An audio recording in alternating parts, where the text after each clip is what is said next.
जैसा कि आपने पिछले ब्लॉग्स में देखा, हम गए थे कलियर शरीफ और हम रुके थे मामा के यहाँ पर रुड़की के अंदर और हम घूम रहे थे रुड़की की मार्केट। इतने में हमें लग गई प्यास, हमने मार दी कि कैंपा, क्योंकि गर्मी हो रही थी काफ़ी जहरीली।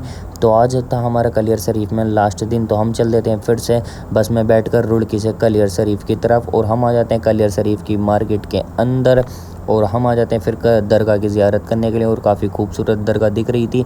उसके बाद हम आ जाते हैं कव्वाली सुनने के लिए और काफ़ी अच्छी कव्वाली गा रहे थे और दरगाह का तो जवाब ही नहीं है, काफ़ी खूबसूरत दरगाह दिख रही थी। उसके बाद हमारी रह गई थी एक लास्ट दरगाह, तो हम आ जाते हैं फिर से यहाँ पर ज़ियारत करने के लिए और हमने रात को बनवा दिया था बिरयानी का पतीला।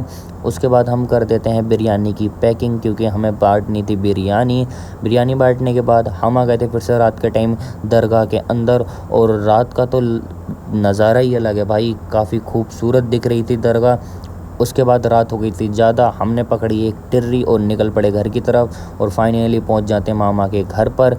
फिर उसके बाद हो जाती है सुबह और हम चल देते हैं अपने घर की तरफ, क्योंकि हमें हो गए थे कलियर शरीफ में 2 दिन। तो हम पकड़ते हैं फिर से टिर्री और निकल जाते हैं रुड़की के रेलवे स्टेशन पर और फाइनली पहुंच जाते हैं रेलवे स्टेशन पर और यहाँ पर करते हैं ट्रेन का वेट। उसके बाद हम आ जाते हैं मुरादाबाद रेलवे स्टेशन पर आने के बाद हम मुरादाबाद से लेते हैं काशीपुर के लिए टिकट और फाइनली निकल जाते हैं काशीपुर ट्रेन में बैठकर और फाइनली हम आ जाते हैं काशीपुर रेलवे स्टेशन पर।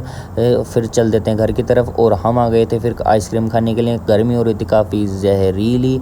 उसके बाद हम बैठ जाते हैं बस के अंदर, निकल पड़ते हैं अपने घर की तरफ और फाइनली हम आ जाते हैं घर और हमें मिलते हैं हमारे इकराम कारीगर जो कि बना रहे थे मुहर्रम। इसी के साथ मिनी ब्लॉग होता है एंड।